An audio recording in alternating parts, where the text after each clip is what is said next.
అలా ఊరేగింపుతో బయలుదేరి స్వామివారి కళ్యాణ మండపం దగ్గరికి వచ్చారమ్మా.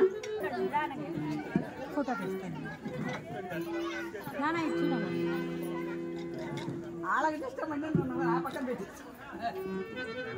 అలా ఏం లేదు ఇష్టం.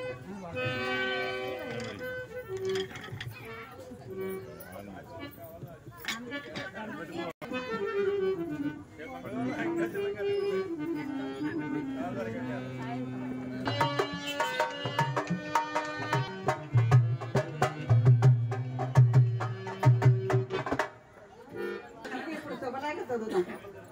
శ్రీరస్తు శుభమస్తు అవిఘ్నమస్తు. వివాహ ఆహ్వాన శుభలగ్న పత్రిక. శ్రీరామ పత్ని జనకస్య పుత్రి సీతాంగన సుందరాభ్యాం వరదా భవంతు. భూగర్భ జాత భువనైక మాత వధూవరాభ్యాం వరదా భవంతు. కైలాసగిరి మహాదేవుని ప్రథమ పుత్రుడు చిరంజీవి శ్రీ గణేష్ మహారాజుకు చిరంజీవి లక్ష్మీ సౌభాగ్యవతులు మా ప్రథమ ద్వితీయ పుత్రికలను సిద్ధి బుద్ధిలను ఇచ్చి వివాహము జరిపించుటకు దేవదేవతలందరూ నిర్ణయించి భాద్రపద మాసం చవితి రోజు శుభముహూర్తము. దేవదేవతలందరూ సమ్మతి తెలిపి జయజయలు పలికిరి. పసుపు కుంకుమలతో పిల్ల పాపలతో మనవరాళ్లతో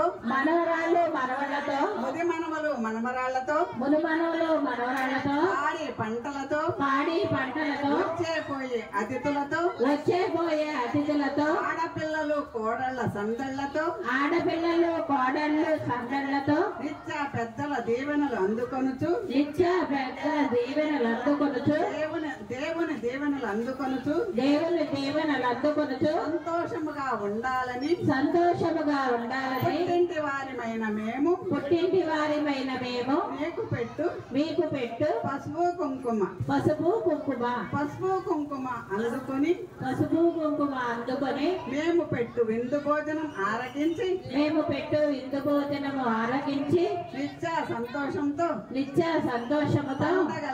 పండగలకు కార్యములకు పుట్టింటికి వచ్చి వెళుతూ ఉండాలని కోరుకొనుచు పెట్టు పసుపు కుంకుమ.